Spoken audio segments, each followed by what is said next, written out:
Psaume 100. Poussez vers l'Éternel des cris de joie, vous tous habitants de la terre. Servez l'Éternel avec joie, venez avec allégresse en sa présence. Sachez que l'Éternel est Dieu, c'est lui qui nous a fait, et nous lui appartenons. Nous sommes son peuple et le troupeau de son pâturage. Entrez dans ses portes avec des louanges, dans ses parvis avec des cantiques. Célébrez-le, bénissez son nom. Car l'Éternel est bon, sa bonté dure toujours, et sa fidélité de génération en génération. Amen.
Père, Dieu au Fils, Dieu au Saint-Esprit, nous sommes présentés en ta présence ce matin pour t'adorer, pour te rendre gloire, pour tout ce que tu as fait pour nous. Nous sommes reconnaissants. Nous sommes présentés devant toi aussi pour te demander pardon pour nos péchés. Lave-nous, purifie-nous et mette-nous en condition pour rester en contact ensemble avec nous. Malgré nos faiblesses, malgré nos fautes, aide-nous à rester attachés avec nous. Que cet esprit soit capable d'accompagner nous. Que tous capables de faire dans ce service-là, matin, aidez-nous capables de sentir cet esprit accompagner nous. Que grâce soit capable toujours accompagner nous dans tout ce qu'on a fait. Que cet esprit soit capable de combler nous. Nous t'en prions au nom de Jésus-Christ qui vive, qui règne au siècle des siècles. Amen.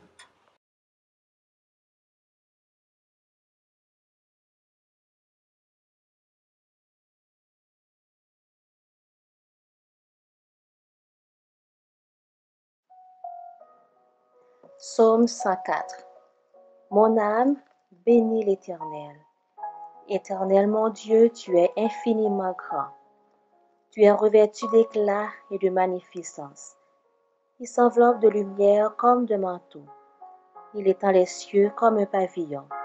Il forme avec les eaux le faîte de sa demeure. Il prend les nuées pour son char. Il s'avance sur les ailes du vent.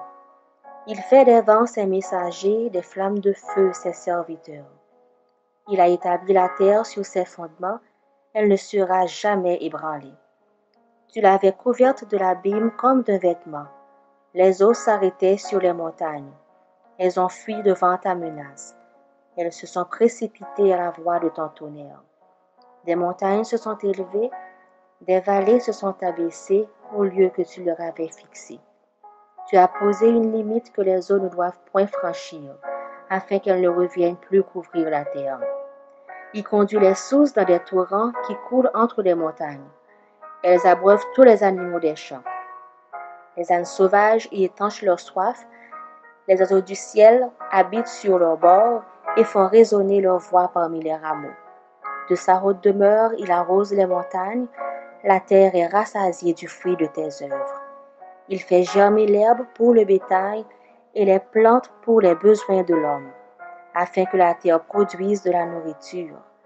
Le vin qui réjouit le cœur de l'homme et fait plus que l'huile resplendir son visage, et le pain qui soutient le cœur de l'homme. Les arbres de l'Éternel se rassasient, les cèdres du Liban qu'il a plantés. C'est là que les oiseaux font leur nid, la cigogne a sa demeure dans les cyprès. Les montagnes élevées sont pour les boucs sauvages, les rochers servent de retraite aux damans. Il a fait la lune pour marquer les temps, le soleil sait quand il doit se coucher. Tu amènes les ténèbres et il est nuit. Alors, tous les animaux des forêts sont en mouvement. Les lionceaux rugissent après la proie et demandent à Dieu leur nourriture. Le soleil se lève, ils se retirent et se couchent dans leur tanière. L'homme sort pour se rendre à son ouvrage et à son travail jusqu'au soir. Que tes œuvres sont en grand nombre, ô Éternel. Tu les as toutes faites avec sagesse. La terre est remplie de tes biens. Voici la grande et vaste mer. Là se meuvent sans nombre des animaux petits et grands.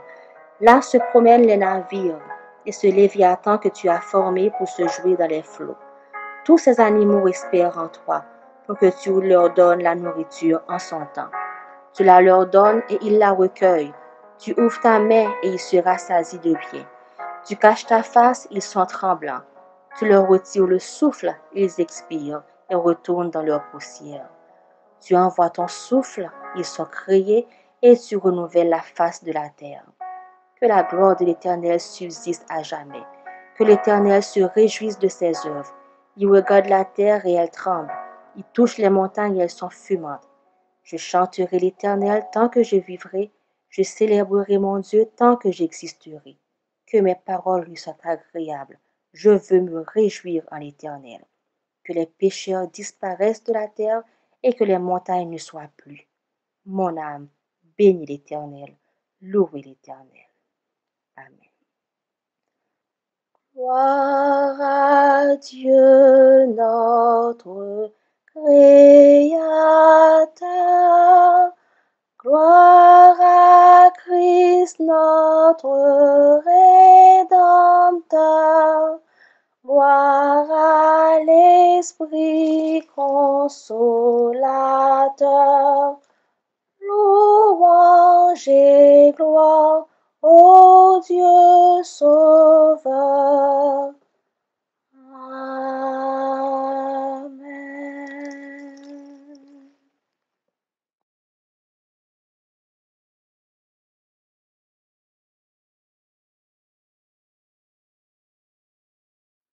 Bonjour frères et sœurs, que la grâce et surtout la paix de notre Seigneur et Sauveur Jésus-Christ soit avec chacun d'entre nous.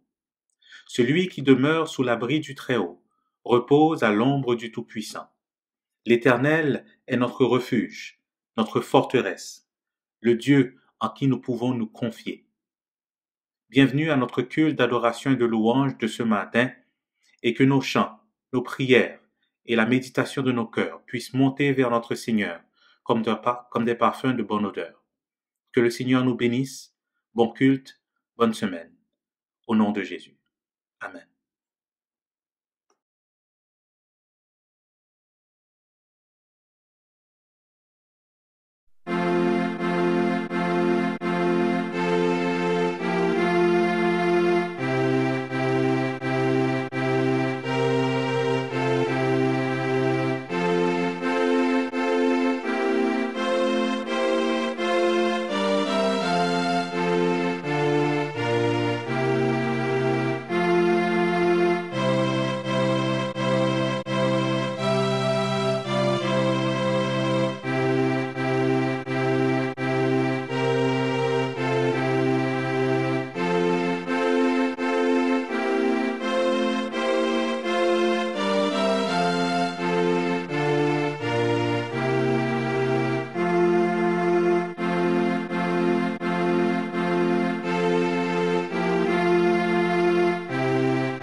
Lisons dans le livre de Genèse, au chapitre 50, les versets 14 à 21.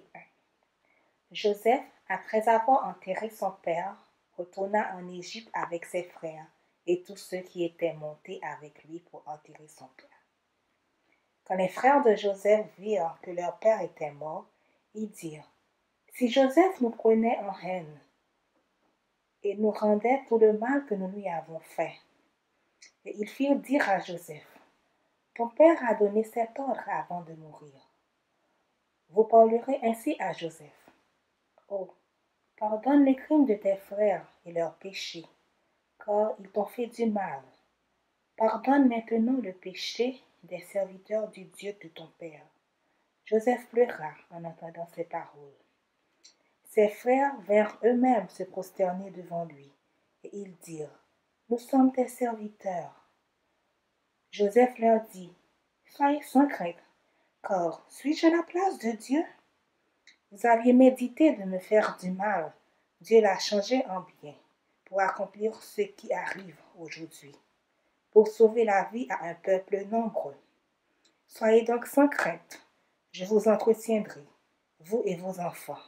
Et il les consola en parlant à leur cœur. Amen.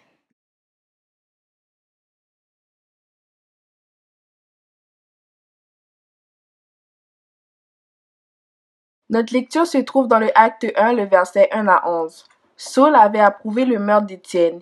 Il eut ce jour une grande persécution contre l'église de Jérusalem et tous, excepté les apôtres qui se dispersent dans les contrées de la Judée et de la Samarie.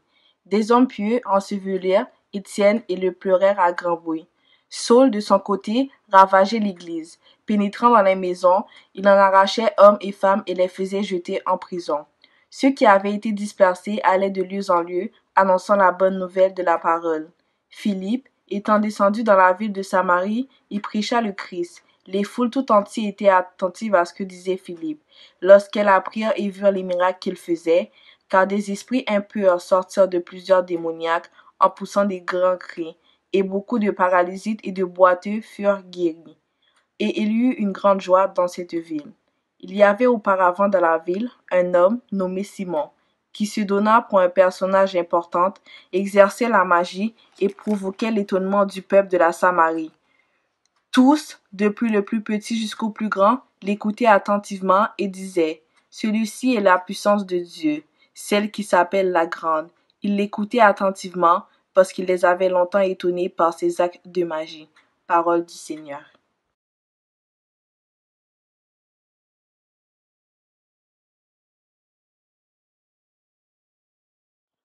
La lecture de l'Évangile se trouve dans Matthieu 5, les versets 1 à 12. Voyant la foule, Jésus monta sur la montagne, et après qu'il se fut assis, ses disciples s'approchèrent de lui. Puis, ayant ouvert la bouche, il les enseigna et dit: Heureux les pauvres en esprit, car le royaume des cieux est à eux. Heureux les affligés, car ils seront consolés. Heureux les débonnaires, car ils hériteront la terre. Heureux ceux qui ont faim et soif de la justice, car ils seront rassasiés. Heureux les miséricordieux, car ils obtiendront miséricorde. Heureux ceux qui ont le cœur pur, car ils verront Dieu. Heureux ceux qui procurent la paix, car ils seront appelés fils de Dieu. Heureux ceux qui sont persécutés pour la justice, car le royaume des cieux est à eux. Heureux serez-vous lorsqu'on vous outragera, qu'on vous persécutera et qu'on dira faussement de vous toutes sortes de mal à cause de moi. Réjouissez-vous et soyez dans l'allégresse, parce que votre récompense sera grande dans les cieux, car c'est ainsi qu'on a persécuté les prophètes qui ont été avant vous. Parole du Seigneur. Amen.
Mes bien-aimés en Christ, que la paix et la grâce de Dieu soient avec chacun de vous. Oui, Dieu peut transformer nos obstacles en opportunités. C'est le titre du sermon que je vais vous prêcher aujourd'hui. Nous avons fait différentes lectures pour vous et certainement nous nous inspirons de ces textes pour vous prêcher ce sermon aujourd'hui. Nous avons deux mots-clés dans notre sermon, obstacle et opportunité. Obstacle et opportunité. Un obstacle est défini comme ce qui arrête, ce qui empêche, ce qui s'oppose. Oui. Et nous avons pas mal d'exemples d'obstacles plus près de nous. Nous avons le président américain, le président sortant, et qui de fait est sorti, qui voulait empêcher l'investiture d'un nouveau président élu. Oui, le président Donald Trump entendait faire obstacle à l'investiture du président élu Joe Biden. Mais vous savez qu'il a été investi de fort belle manière dans son poste de président. Nous vont avoir différents obstacles devant nous. Tandis qu'une opportunité se définit comme une occasion favorable. Une occasion favorable. Il y a une expression typiquement créole que j'aime bien dans ce contexte même. Lorsque nous disons Seigneur a viré bagaillot. Seigneur a viré bagaillot. Oui, mes frères et sœurs bien-aimés, notre Seigneur peut tout changer. Et c'est de lui que nous parlons lorsque nous disons que les obstacles peuvent être transformés en opportunités. Ce n'est pas de notre propre force, de notre propre chef que les obstacles vont se transformer en opportunités. Mais c'est le Seigneur lui-même qui le fera. Il peut transformer nos obstacles en opportunités. Pour démarrer le sermon, prenons l'exemple, l'illustration de Joseph. Une histoire que vous connaissez tellement bien, une histoire passionnante. Joseph est né autour de 1915 avant Jésus-Christ. Il serait mort en l'an 1805 avant Jésus-Christ. Il était le premier fils de Rachel avec Jacob, mais le 11e fils de son papa. Oui, et Jacob, son père, avait marqué sa préférence pour Joseph, et ce qui suscitait la jalousie de ses frères, parce que il l'aimait tellement qu'il l'a eu dans sa vieillesse. Et cette préférence était marquée par le don d'une tunique de plusieurs couleurs à Joseph. Et Joseph, malheureusement, par naïveté, on ne va pas dire par naïveté, puisque quand même c'était dans le plan de Dieu. Et Joseph a raconté à ses frères les songes qu'il a eus, selon lesquels ces derniers devaient, ses frères, se prosterner devant lui. Et ils ont pris Joseph pour un faiseur de rêves, un faiseur de songes.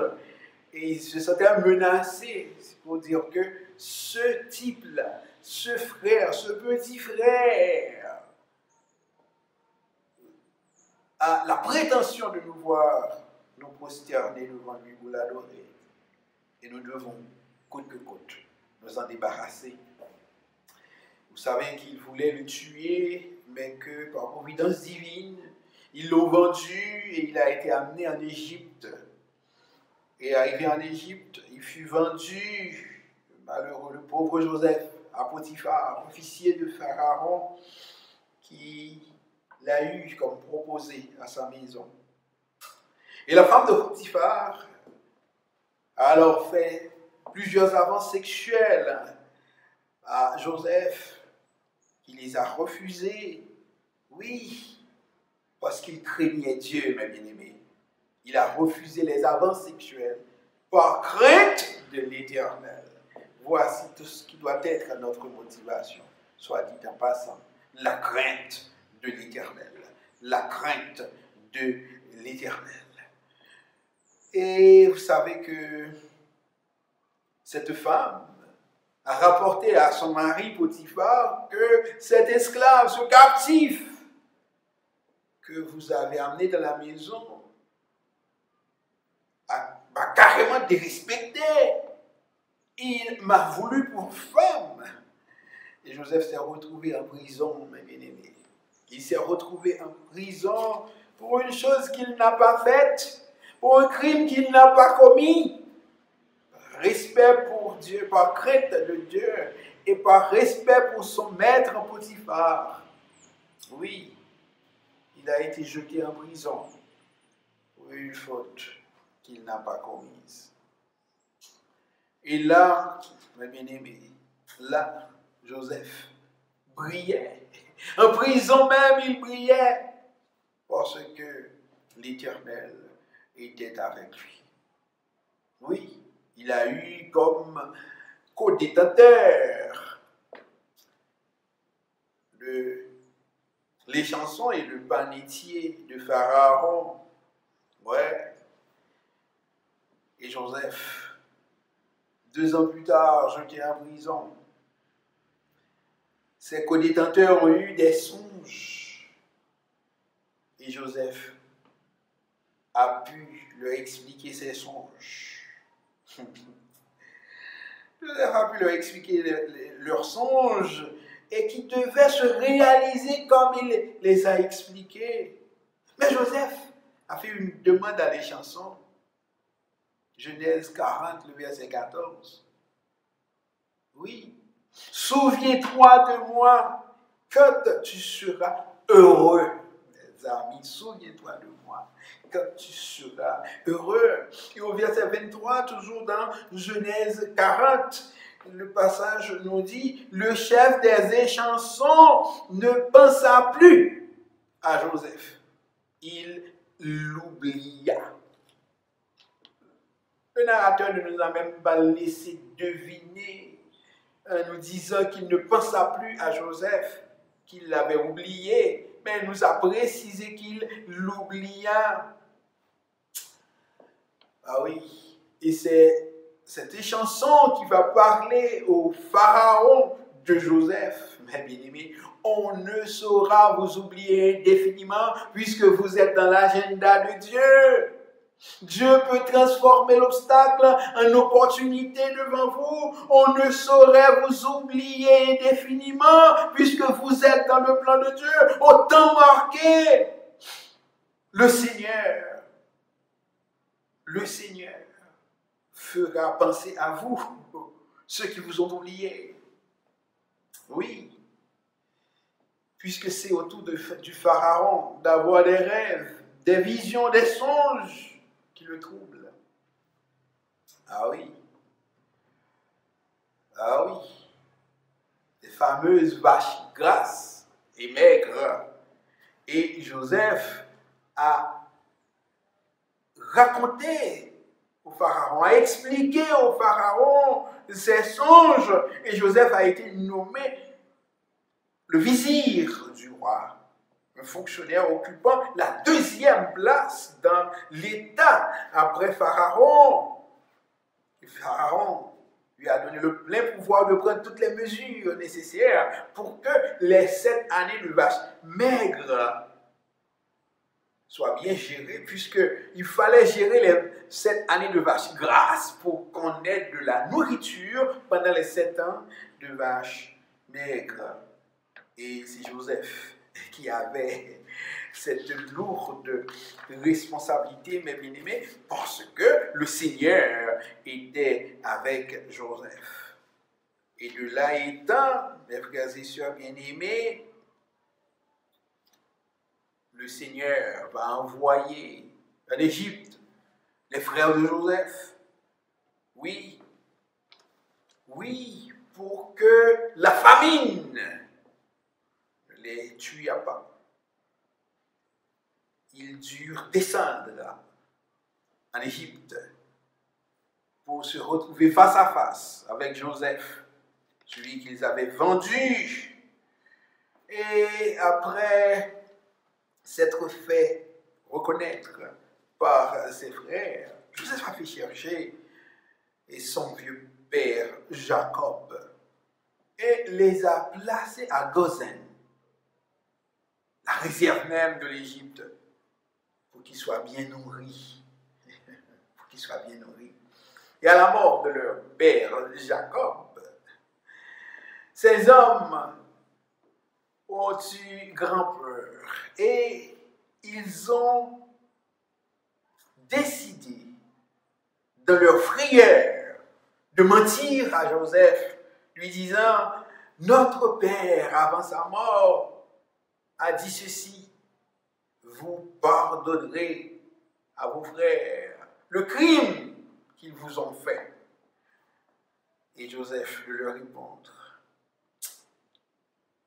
suis-je à la place de Dieu? Suis-je à la place de Dieu, mes bien-aimés? Que de fois nous nous mettons à la place de Dieu. Nous nous vengeons sans comprendre que le Seigneur, au temps marqué, transformera devant nous les obstacles en opportunités. Ceux qui nous font la guerre, ceux qui veulent nous faire peur, le Seigneur prendra la charge pour nous en face de ceux qui nous déclarent la guerre. Au chapitre 50 de la Genèse, verset 20, et Joseph a répondu, vous aviez médité de me faire du mal, mais Dieu l'a changé en bien, n'est-ce pas? Et cette pensée qui animait l'apôtre Paul lorsqu'il a dit dans Romains 8, 28, nous savons du reste que toutes choses concourent au bien de ceux qui aiment Dieu. Hein? When Jesus says yes, nobody can say no. Même en prison, Joseph était le chef des autres prisonniers. Il a eu une onction. Son onction qui fait ça, frère Maximilien. Son calvaire a commencé dès l'âge de 17 ans, très jeune encore. Il fut vendu par ses frères, mais il est resté patient, attendant le plan de Dieu. Ses songes allaient se réaliser. Dieu n'est jamais en retard dans l'accomplissement de ses promesses, mes bien-aimés. Ce qu'il a dit, il le fera quand même. L'obstacle qui est devant vous aujourd'hui peut se transformer en opportunité. Cette pierre qui vous empêche d'avancer, wash-la qui barre au là. Elle vous servira de marchepied quand vous faites confiance au Seigneur. Oui, le Seigneur peut transformer nos obstacles, mes bien-aimés, en opportunités. Dans Acte 8, les versets 11 et suivants, nous avons vu une situation dans laquelle, une situation qui paraissait assez périlleuse pour les chrétiens primitifs, mais que Dieu a transformé en opportunité pour la proclamation de l'Évangile. Le passage nous dit, il y a eu ce jour-là, une grande persécution contre l'église de Jérusalem et tous, excepté les apôtres, se dispersaient dans les contrées de la Judée et de la Samarie. Acte 8. Et au verset 4, il nous a dit, ceux qui avaient été dispersés allaient de lieu en lieu, annonçant la bonne nouvelle de la parole. Et c'est dans ce même passage qu'on nous dit que Étienne avait été enseveli. Oui.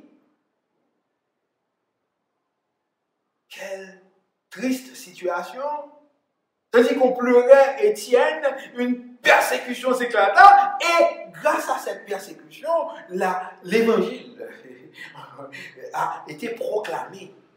Ceux qui avaient été dispersés allaient de lieu en lieu, annonçant la bonne nouvelle de l'évangile. On dit que Philippe était descendu dans la ville de Samarie, il prêcha le Christ. Les foules entières étaient attentives à ce que disait Philippe lorsqu'elles apprirent et virent les miracles qu'il faisait. Rappelez-vous que le Seigneur lui-même, avant son ascension, avait dit « Ne vous éloignez pas de Jérusalem, vous recevrez une puissance, le Saint-Esprit survenant sur vous, et vous serez mes témoins à Jérusalem, de la Judée, de la Samarie, et jusqu'aux extrémités de la terre. » Ses disciples étaient encore restés à Jérusalem. Et quand il y a eu cette persécution, ils se sont dispersés, et dans leur dispersion, à cause des persécutions, ils allaient de lieu en lieu annonçant la bonne nouvelle du royaume.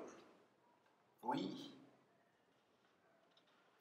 Grâce, je devrais dire à cause des persécutions, mais je vais dire carrément, paradoxalement, grâce aux persécutions. Les disciples allaient de lieu en lieu, proclamant la bonne nouvelle. On nous dit qu'un homme nommé Étienne faisait la pluie et le beau temps à Samarie, mais dès qu'arrive l'évangile, il était carrément mis de côté. Lui qui avait bénéficié de toute la popularité de la ville, petits et grands, nous dit Acte 8, 10, tous l'écoutaient attentivement et disaient, celui-ci est la puissance de Dieu. Vous comprenez ça? Un peuple qui appelait un magicien le puissant de Dieu. Le puissant de Dieu, alors qu'il exerçait de la magie. Ne méprenez pas les magiciens pour des gens qui annoncent l'évangile, mes bien-aimés. Même au sein des églises, il y a des gens qui pratiquent de la magie. On nous dit qu'il l'écoutait attentivement. Il y a tellement de féticheurs ces derniers temps. Au sein de l'église, ils se retrouvent en chair avec n'importe quel titre, mais il y a des féticheurs dans nos églises à travers le monde. Ne vous méprenez pas, mes bien-aimés.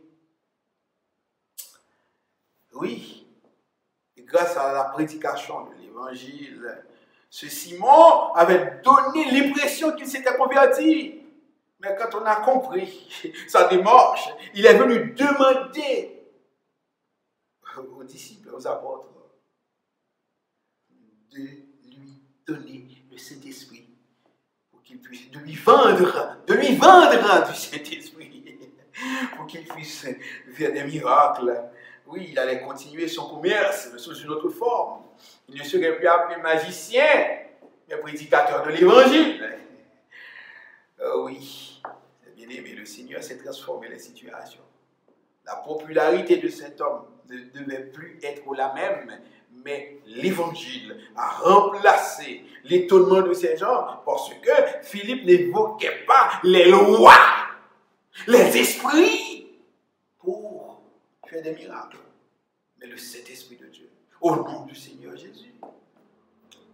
Nous voyons maintenant l'histoire de Daniel pour nous renforcer la conviction que le Seigneur peut changer nos obstacles en opportunités. Le roi Nebuchadnezzar eut des songes, nous dit la parole, mais il les a oubliés. Il a demandé de faire venir les magiciens pour que non seulement ces derniers lui racontassent les songes, mais aussi qu'ils lui donnassent l'explication. Alors, ils furent tous unanimes, nous dit la Bible, que de telles choses sont réservées aux dieux qui n'habitent pas parmi les hommes. Et ces magiciens furent mis à mort. Et on cherchait Daniel et ses compagnons, Anania, Azaria et Michaël, pour les mettre à mort. Un obstacle de taille, mes bien-aimés, un obstacle de taille. Mais le Seigneur ne prend pas de défi. Une opportunité s'offre à ses serviteurs pour que la gloire de l'Éternel éclata parmi les Babyloniens. Oui, Daniel 2,13, on nous dit que on cherchait Daniel et ses compagnons. Au verset 16, on nous dit que Daniel se présente devant le roi. Un homme qui vous cherche pour vous mettre à mort et vous osez vous présenter devant lui. Et seulement parce que Daniel avait la conviction que le Seigneur était à l'œuvre. Est-ce que même avec vous, frère Maxime, nous avons conviction ça, que bon Dieu a agi pour nous, que bon Dieu n'a action, que nous n'avons pas besoin de peur qu'un féticheur, que nous n'avons pas besoin de peur monde qui a venu déposer, si mes poutres devant votre caille, si mes poutres devant bureau, si mes poutres devant business, parce que Seigneur est avec nous. Daniel a osé se présenter devant le roi. Il lui a demandé, oui, le souci. Et ce souci lui a été accordé. Et pendant ce temps, les gens cessaient d'être mis à mort. En attendant que Daniel trouve auprès de Dieu la signification des songes. Non seulement qu'il est ce qu'il trouve, le rêve, le songe, mais aussi l'explication du songe. Aïe, aïe, aïe. Quelle difficulté! Quelle difficulté! Mais le Seigneur était là. Le Seigneur était là. Et Daniel a trouvé, non seulement par révélation divine, le songe, mais aussi l'explication. Et Daniel a dit dans Daniel 2, le verset 20, béni soit le nom de Dieu d'éternité en éternité. À lui appartiennent la sagesse et la force. C'est lui qui change les temps et les circonstances. Verset 21. C'est Dieu qui change les temps et les circonstances, mes bien-aimés. Je veux que vous mettiez bien ça en tête. C'est Dieu qui change les temps et les circonstances, peu importe les circonstances qui se présentent devant nous. Maintenant, Dieu peut changer les circonstances et les temps. Oui. Et Daniel, au verset 28, a dit, il y a un Dieu dans les cieux. Amen. Il y a un Dieu dans les cieux. Peu importe ce que nous arrivons à accomplir dans la vie, sachons qu'il y a un Dieu, c'est parce qu'il y a un Dieu que nous sommes capables de faire quoi que ce soit. Quels obstacles se présentent devant vous aujourd'hui, mes bien-aimés? Quels obstacles qui devant? Ou qu'on peur qui voulait paralyser, ou qu'on peur Covid qui voulait paralyser, ou qu'on la peur de la peur même, ou qu'on peur ou malade qui voulait paralyser, ou moins voulait qu'on avancer, ou qu'on peur qui rend nous anxieux, ou pas qu'à dormir, voulait qu'on avancer. Avancer. Ou ont peur de l'échec, ou pas vraiment rien, vous refusez de faire quoi que ce soit parce que vous avez peur d'échouer. Mais sachez qu'avec Dieu, il n'y a pas d'échec qui soit absolu. Avec l'échec, vous pouvez comprendre que c'est un obstacle. Et vous repliez sur vous-même. Oui. Et vous demandez à Dieu sa direction pour avancer. Il ne faut pas avoir peur de l'échec, bien-aimé. J'ai lu l'histoire d'un homme et qui passait dans une campagne où il est un inconnu et sa voiture a pris une panne de pneus. Et le type est resté dans le lieu, ne sachant pas quoi faire parce qu'il n'avait pas de cric. Monsieur pas un diacre pour lui lever panne caoutchouc et puis il a regardé, il a vu une petite maison au sommet d'une montagne, d'une colline, et il s'est dit peut-être que ces gens-là où ils habitent doivent avoir un véhicule. Je dis, je vais demander au prêter, diacre pour moi, et lever pan caoutchouc. Et puis, je vais marcher, monter pour la demander diacre la prêter. Pendant tout, je vais faire route là, je vais dire comme ça. Et bon, on a dit, je suis inconnu, je ne suis pas mon zone, je ne vais pas prêter le diacre là. Je déjà comme ça, je vais dire. Même pour aller quand même, je ne vais pas prêter le diacre là. Je ne vais pas prêter le diacre là. Je vais garder, je vais dire, monsieur, côté nous connaissons, et puis je ne vais pas bon diacre là. Et ça me connaît pour arriver là, mais je quand même. Tout le long du trajet, il ne disait pas autre mot que je ne vais pas prêter le diacre là parce que je vais dire, je suis inconnu. Et puis arrivé devant la maison, il a vu que les gens ont un véhicule. Et comment? On est? Et Je connais nous pas dire c'est étranger, mais pas même moun zone nan sont inconnus mieux. Mais son diable de besoin venir prêter. Je connais nous pas prêter, mais nous va kebel. Et puis il est retourné dans son véhicule. Il a passé la nuit dans son véhicule, mais n'avait rien demandé parce qu'il avait peur d'échouer. Quels obstacles avez-vous devant vous, mes bien-aimés? Fort souvent, nous voyons les choses du mauvais côté, de mauvais œil. Oui, du mauvais côté.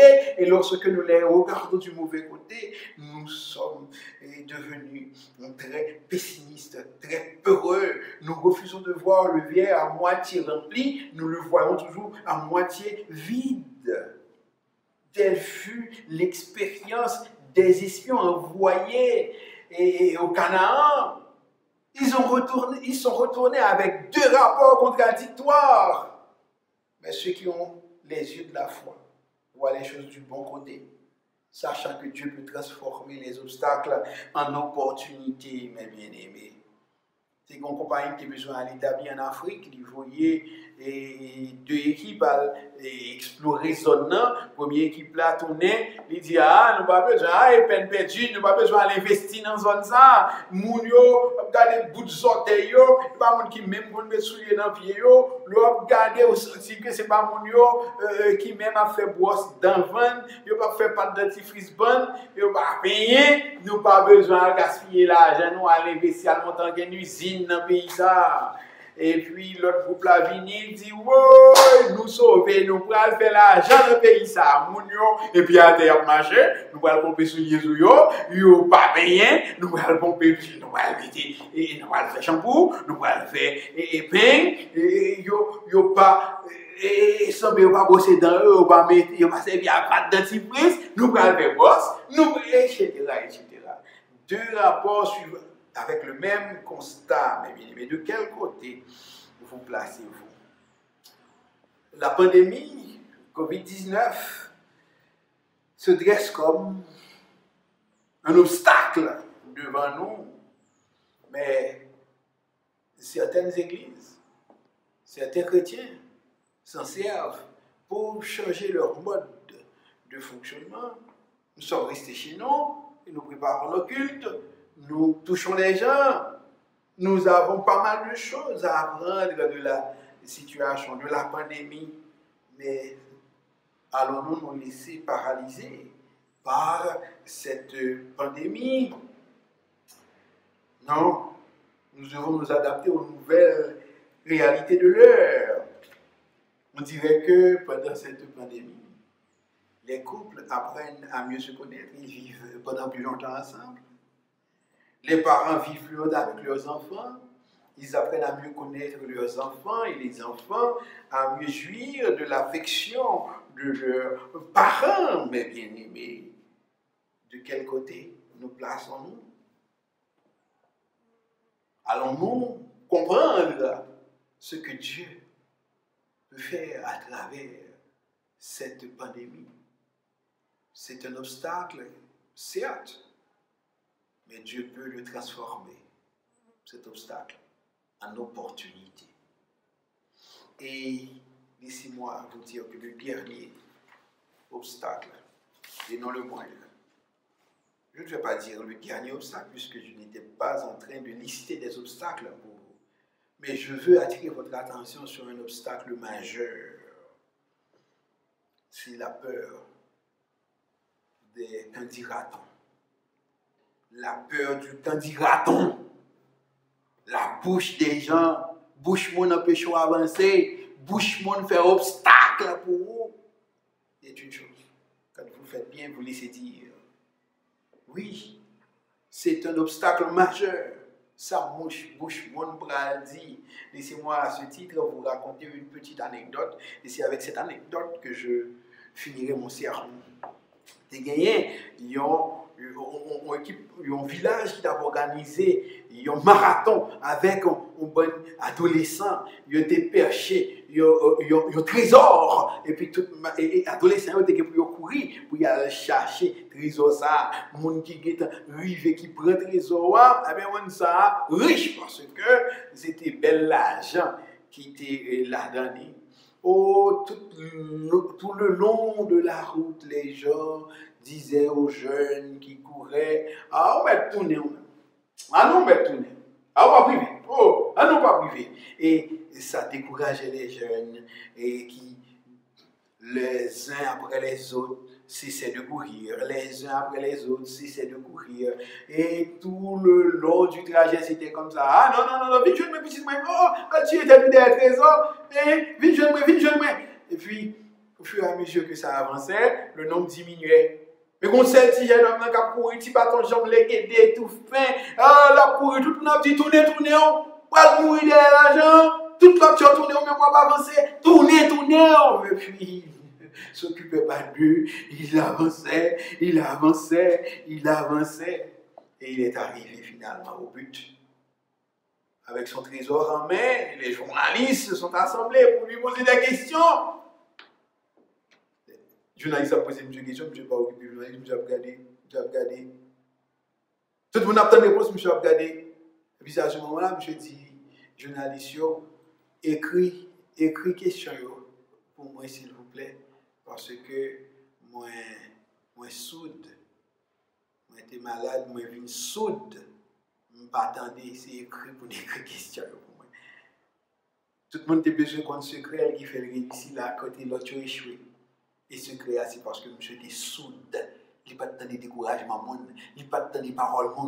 Il n'y a pas de besoin de réaliser, je vous dis, c'est pour soude, c'est pour pas attendre bouche. Il faut faire taire les gens autour de soi pour réaliser certaines choses. Ah oui, le Seigneur est avec vous devant vos obstacles. Cessez de vous laisser intimider par ce que disent les autres, mais avancez devant les obstacles, avancez et le Seigneur les transformera pour vous en opportunité. Que le Seigneur vous bénisse. Amen. Amen.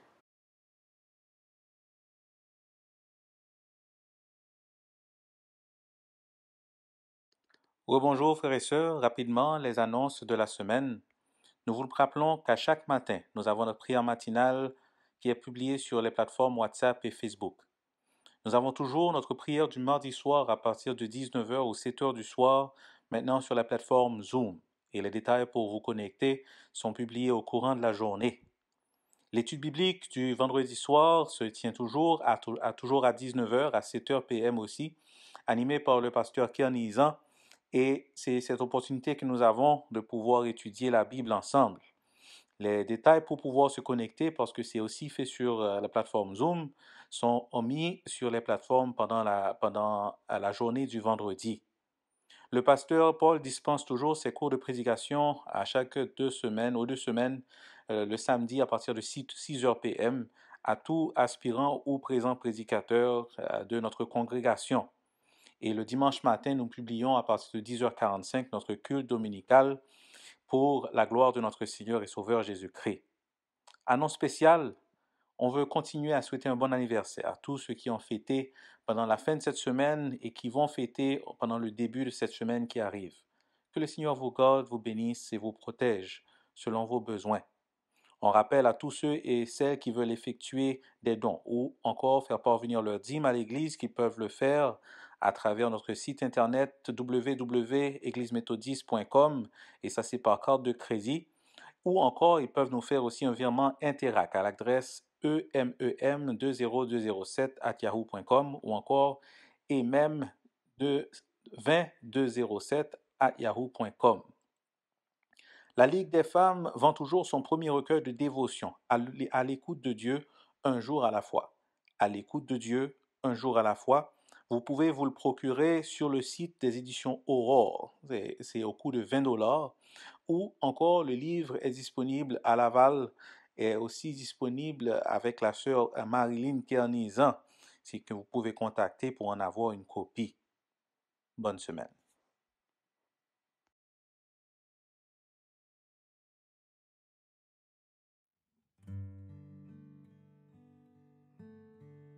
Prions Dieu.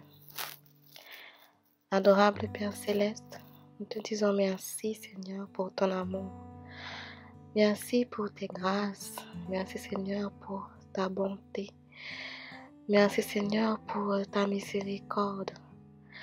Merci parce que tu nous entoures par devant et par derrière.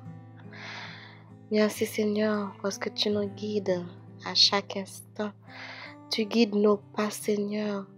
Tu gardes nos allées Seigneur et nos arrivées.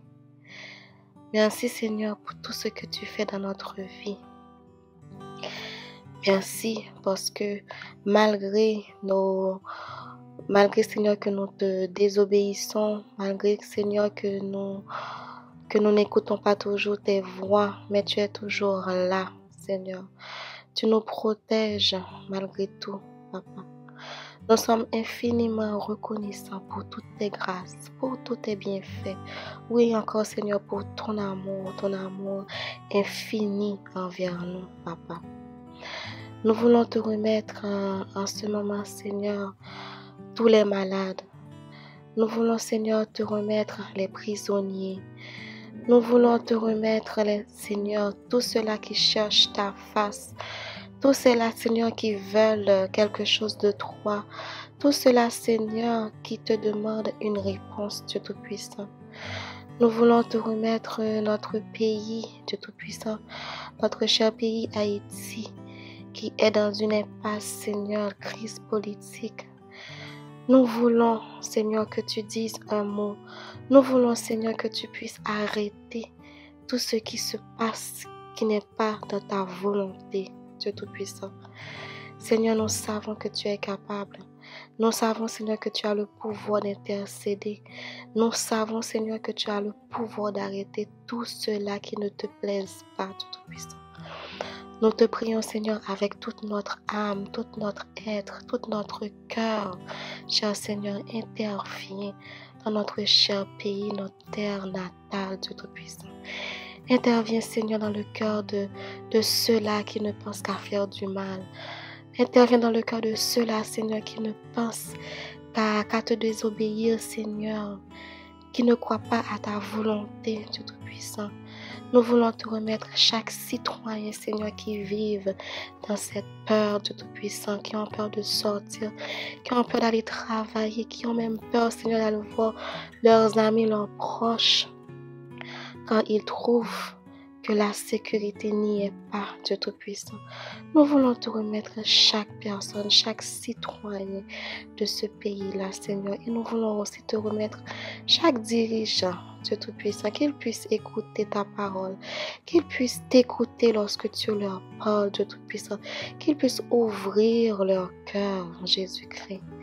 Nous voulons te remettre aussi notre pays, le Canada, le pays dans lequel nous vivons actuellement, cher Seigneur.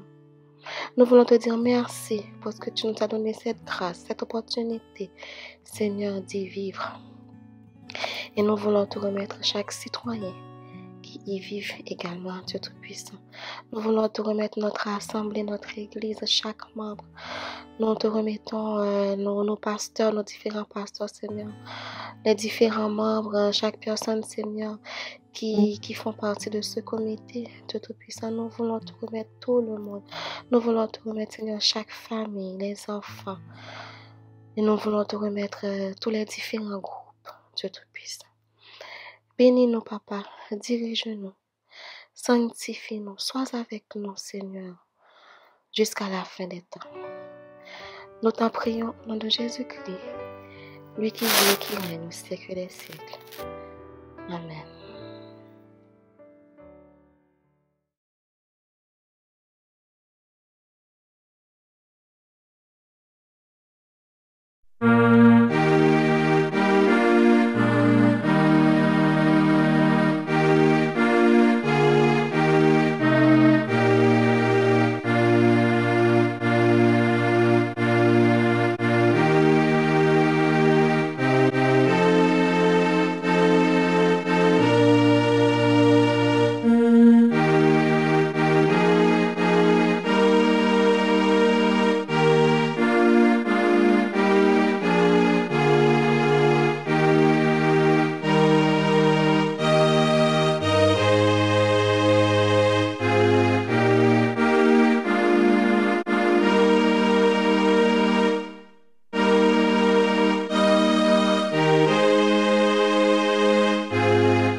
Chers frères et sœurs en Christ, nous voici arrivés à la fin de notre culte du jour. Nous vous remercions d'avoir été là. Dans l'espoir de vous rencontrer dimanche prochain pour un culte du même genre, nous vous souhaitons un bon dimanche et une bonne semaine. Que le Seigneur vous guide, que le Seigneur vous dirige, que le Seigneur vous sauve. La bénédiction. Maintenant que la grâce de notre Seigneur et Sauveur Jésus-Christ, l'amour du Dieu le Père et la communion de l'Esprit Saint soit et demeure dans le cœur de chacun de nous, dès maintenant et à jamais.